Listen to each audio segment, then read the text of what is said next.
सकल के जय यीशु में डेली जैसे आते हैं हमारे प्रभु परमपिता परमेश्वर का बाइबल, पवित्र बाइबल का वचन लेकर। प्रभु कहते हैं, मनुष्य रोटी से नहीं मरता, रोटी से नहीं जीता, एक ही बात पर जीता है, वो है पवित्र वचन पर।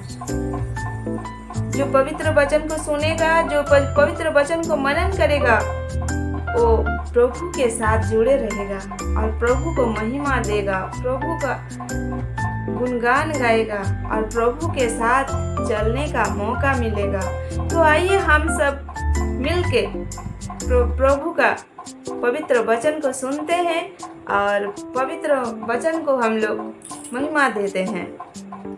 चलिए प्रार्थना करके हम लोग आगे की ओर जाएंगे।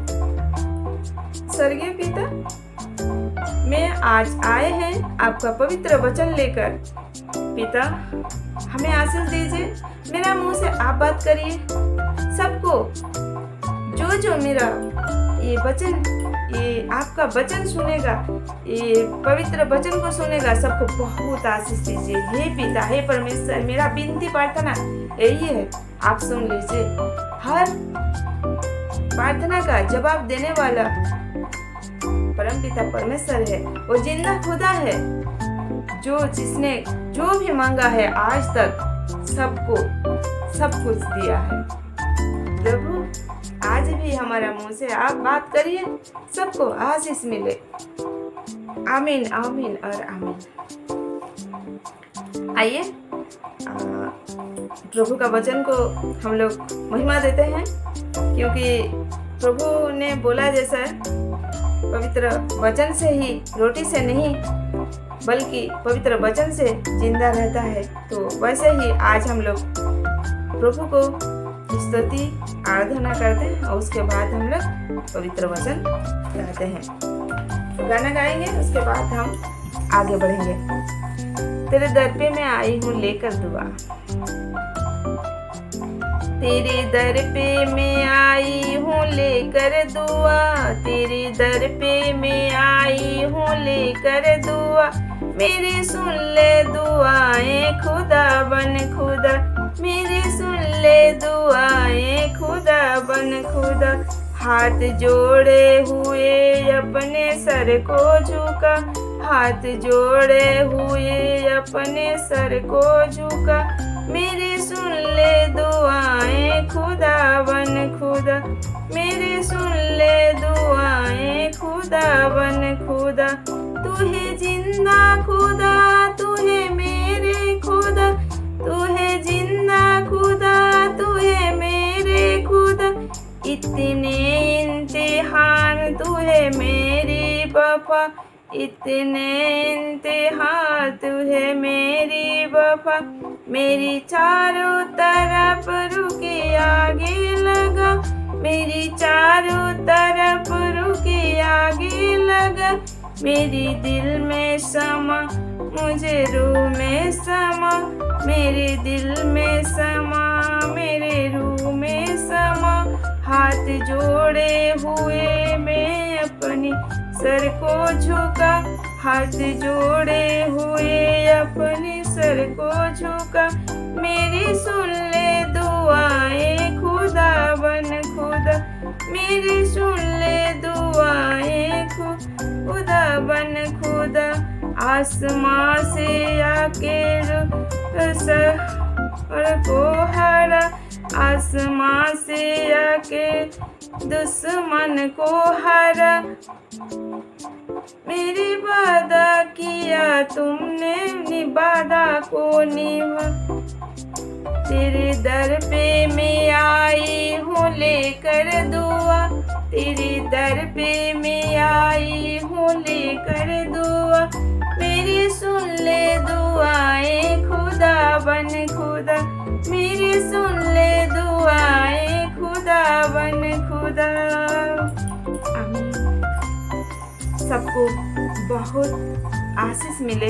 हमारा प्रभु परमपिता परमेश्वर ने सबको बहुत बहुत आशीष से भर दे। तो चलिए आज हम लोग प्रभु परमपिता परमेश्वर का वचन को सुनते हैं, देखते हैं प्रभु हमें क्या बोलने के लिए दिया है।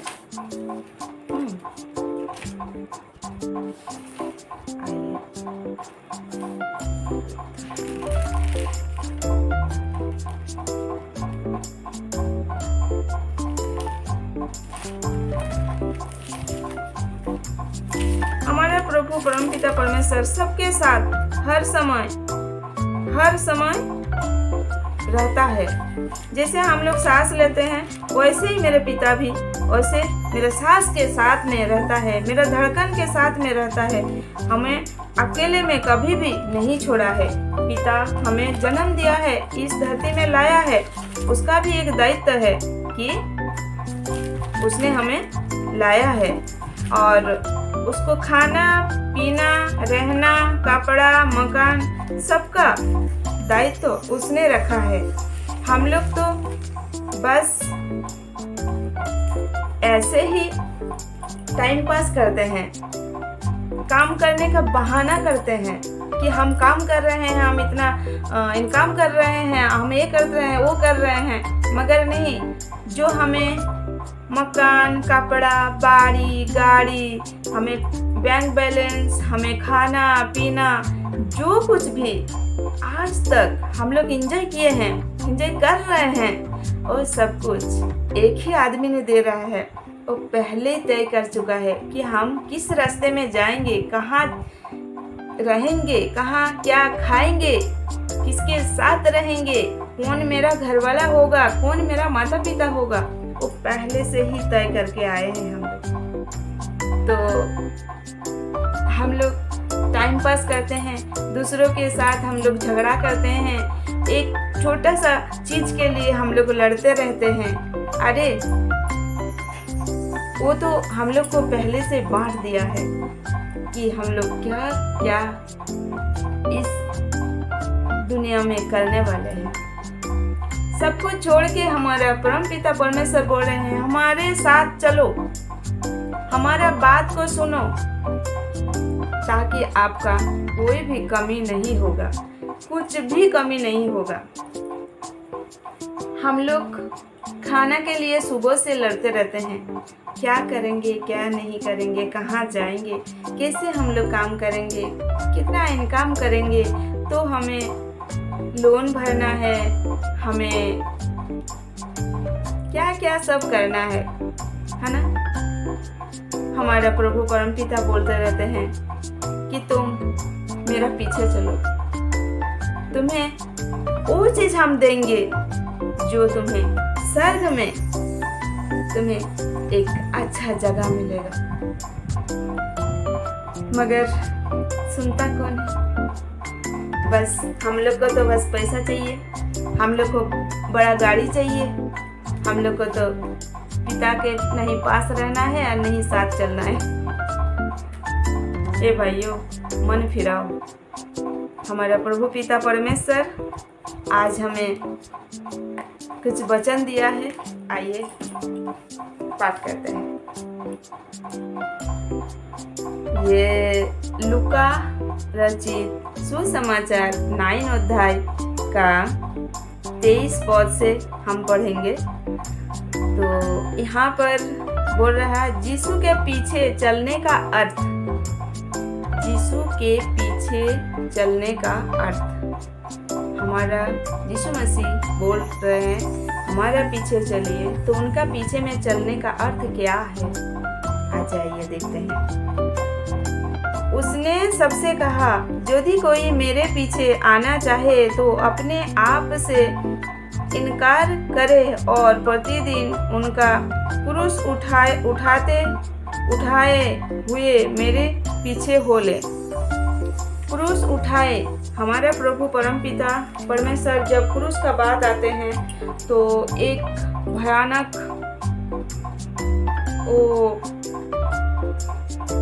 उस दिन था जिस दिन क्रूस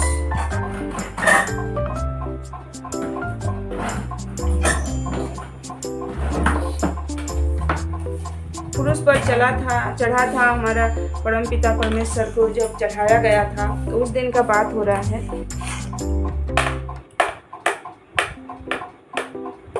उस दिन का बात हो रहा है कि उस दिन हमारा परमपिता परमेश्वर को जिस दिन क्रूस में चढ़ाया था, उस दिन ना कभी ऐसा हुआ है कि और कभी किसी को चढ़ाएगा, क्योंकि क्रूस का इतना कष्टदायक था, वो असहनीय, कोई सह नहीं सकता। हमारा परमपिता परमेश्वर हमारे पाप के खातिर ही उसने क्रूस पर लिया है। अगर वो चाहता तो पल में सब कुछ बंद कर सकता था, मगर हमारे पापों के खातिर उसने इस पृथ्वी में आया था और उसने उतना दुख सहा, उतना कष्ट सहा, और हमारे प्रभु परमपिता परमेश्वर ने हमारे खातिर लहू बहाए हैं और हमारे खातिर उसने कष्ट उठाए हैं। शुरू से लेकर उसको कष्ट ही कष्ट मिला है। इस बाइबल में जितना सारा बात है, कोई एंजॉय करने का बात नहीं है कि वहाँ शादी कर रहा वहाँ मस्ती कर रहा, ऐसा नहीं है। उसने जहाँ कहीं भी गया है, जितना दिन था वो कष्ट के साथ ही था। तो हमारे प्रभु परमपिता इसमें भी बोल रहे हैं, अपना क्रूस उठाते हुए हमारे पीछे चलिए। अपना क्रूस मतलब दुख कष्ट वो सब लेकर ही हमारे पास चलिए, हमें शरण करते रहिए और चलिए मेरे साथ।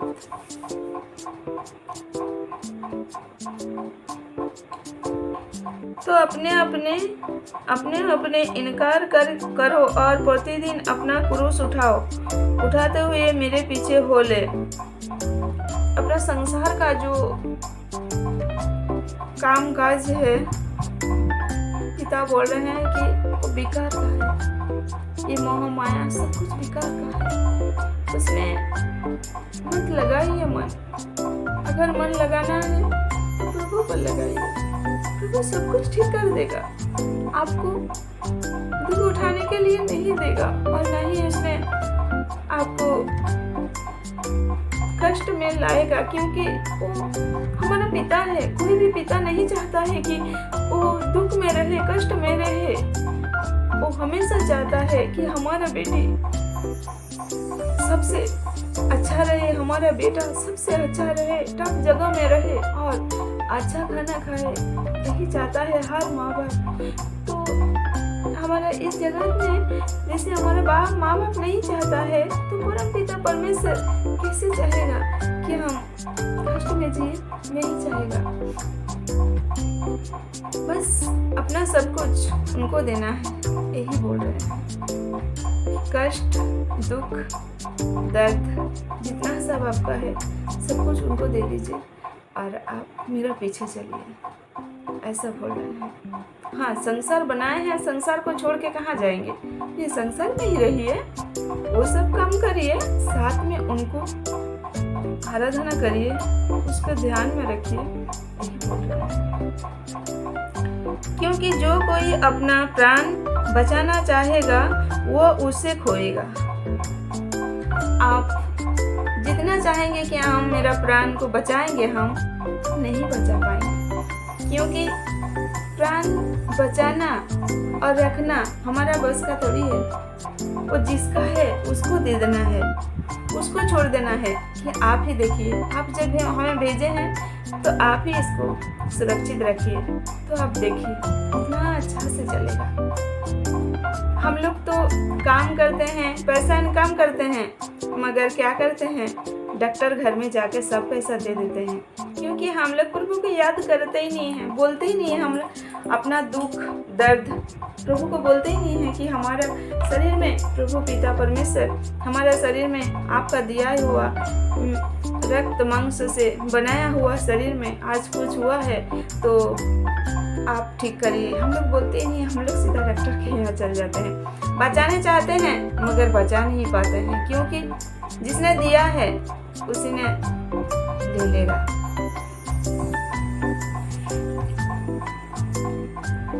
तो नहीं बचा पाएंगे, परंतु जो कोई मेरे लिए अपना प्राण खोएगा वही उसे बचाएगा। अगर उनके लिए अगर कोई गाएगा, उनके लिए कोई अगर बोलेगा, उनके लिए अगर कोई दुख उठाएगा, कष्ट सहेगा। कितना आदमी ने बोलते हैं कि हाँ ये तो वो है, ये तो वो है, ऐसा बोलते हैं। उसके लिए अगर कोई बात सुनेगा, कोई दो बात सुनेगा तो उसको बुरा लगता है। वो सब में माइंड में नहीं लाने का है, वो जिसको देखना है वो देख रहा है। यदि मनुष्य सारे जगत को प्राप्त करे और अपना प्राण खो दे या उनकी हानि उठाए, यदि मनुष्य सारे जगत को प्राप्त करे, इस दुनिया को पूरा दुनिया को प्राप्त कर ले, उसके बाद भी वो नहीं बचेगा, उसको जाना ही है। वो प्राप्त करने के चक्कर में खुद को गवा रहे हैं, खुद को प्रभु को टाइम नहीं दे पा रहे हैं। पिता बोल रहे हैं दुनिया को जय करने के चक्कर में हमें भूल गए, जो दुनिया में लाए हैं उसी को ही भूल गए, तो उससे क्या लाभ होगी? जो वो जय करने के बाद भी नहीं रहेगा तो उसको क्या लाभ होगा? जो कोई मुझसे और मेरी बातों से लजाएगा, मनुष्य का पुत्र भी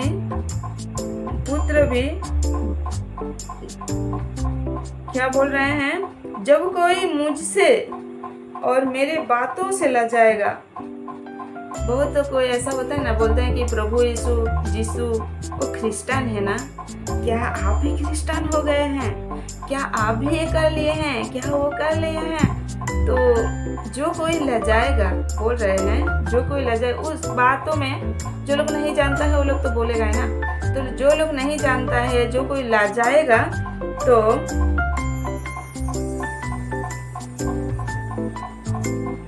मनुष्य का पुत्र भी जब अपनी और अपने पिता की और पवित्र स्वर्गदूतों की महिमा सहित गाएगा। बोल रहे हैं कि बिना लजाते हुए उनका नाम लीजिए, उनका भजन गाइए, उसका स्तुति करिए, उसका पवित्र वचन को पढ़िए और सर को ऊंचा उठाकर बोलिए हाँ वो मेरा पिता है, वो परम पिता परमेश्वर है, वो मेरा भी पिता है।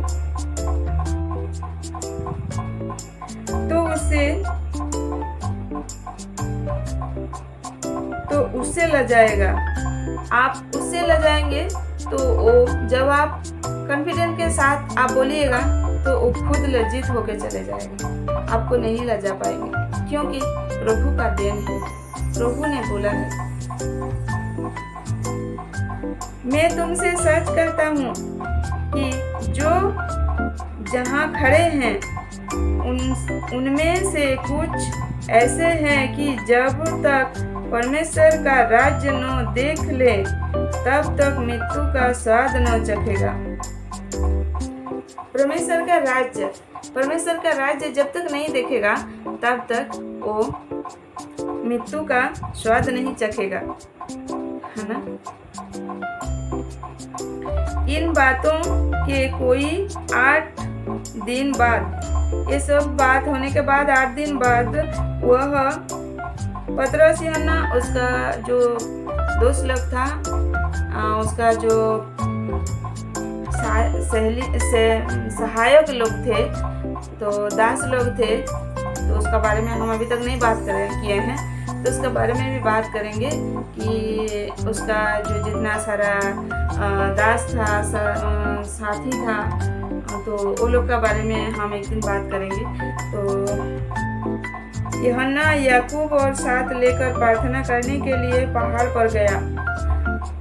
वो लोग क्या करते थे? प्रार्थना करते थे। दुख आता था, प्रार्थना करते थे। कष्ट आता था, प्रार्थना करते थे। मन में दुख पहुंचा है, खाना नहीं मिल रहा, प्रार्थना करते थे। पहनने को नहीं मिल रहा है, प्रार्थना करते थे। हाँ, ऐसे ही प्रार्थना करते थे। तो प्रभु परमपिता परमेश्वर हमारा यीशु मसीह और उसका साथी लोगों को लेकर पहाड़ पर गया प्रार्थना करने के लिए, क्योंकि वहाँ पर कोई डिस्टर्ब नहीं करेगा। आप जितना देर तक प्रार्थना कर सकते हैं, कोई कुछ नहीं बोलेगा। जब वह प्रार्थना कर ही रहा था तो उसके चेहरे का रूप बदल गया। उसका चेहरे का रूप बदल गया। जब प्रार्थना कर रहे थे उस समय उसका चेहरे का रूप बदल गया और उसका वस्त्र श्वेत होकर चमकने लगा। उसका वस्त्र जो है इतना सफेद हो गया कि उसका चमक रहा है, उसका चमक रहा है। और देखिए मूसा और एलिया, ये दो पुरुष उसके साथ बातें कर रहे थे। वे महिमा सहित दिखाई दिया और उसके मरने की चर्चा कर रहे थे जो यरूशलेम में होने वाला था। सोचिए, उसका पीछे में जब चला, जो कोई भी आएगा उसका पीछे में जाएगा, उसका महिमा देखेगा। इसीलिए प्रभु परमपिता बोलते हैं कि हमारे पीछे में चलिए तो हमारा महिमा को आप अपना आँख में देख पाओगे। उसका पीछे में चलने का एक ही अर्थ है, आपको प्रार्थना करना है। हमारा पिता परमेश्वर नहीं मांगा है लाखों रुपया, नहीं बोला है कि आप इतना दिन उपवास रहिए, नहीं बोला है कि आप इतना बाती जलाइए, इतना घड़ा पानी भरिए, पानी लाइए, हमको नहलाइए, धुलाइए, ये कीजिए, वो कीजिए, कुछ नहीं। हमारा प्रभु बोल रहे हैं जहाँ पर है वहीं पर आप प्रार्थना करिए और मेरे पास मेरे साथ चलिए।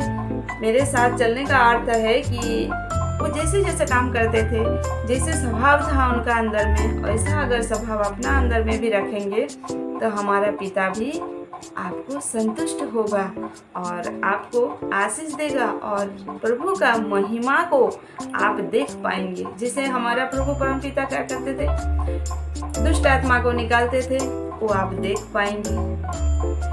छोटा बड़ा बीमारी को दूर भगाते थे, वो भी आप देख पाएंगे। पैरालिसिस पेशेंट को छू के ठीक कर देता था, वो आप देख पाएंगे। हवा को बोलते थे रुक जा, थम जा, तो वो थम जाता था, वो भी आप देख पाएंगे। पानी का ऊपर में चलता रहता था, वो भी आप देख पाएंगे। प्रभु के पास साथ चलने का इतना बड़ा फायदा है। तो चलिए, इस बात पर सबको बहुत बहुत आशीष मिला होगा। आइए प्रार्थना करके खत्म करते हैं। स्वर्गीय पिता, ये जो आपका वचन में आपका पीछे में चलने बोल रहे हैं, आपका पीछे में चलेंगे तो आपका महिमा को देखेंगे। सारा महिमा आप हम लोग को दिखाने वाले हैं। बहुत बहुत धन्यवाद है प्रभु। सारा महिमा, सारा आशीष हम लोग को दीजिए। महिमा आपको देते हैं, आपका नाम ऊपर उठाते हैं। प्रभु बहुत बहुत धन्यवाद। सबको बहुत आशीष ब्लेस दीजिए। आमीन, आमीन और आमीन। Thank you. आज इतना ही, बाद में और आएंगे। पूरा वीडियो देखने के लिए बहुत बहुत धन्यवाद।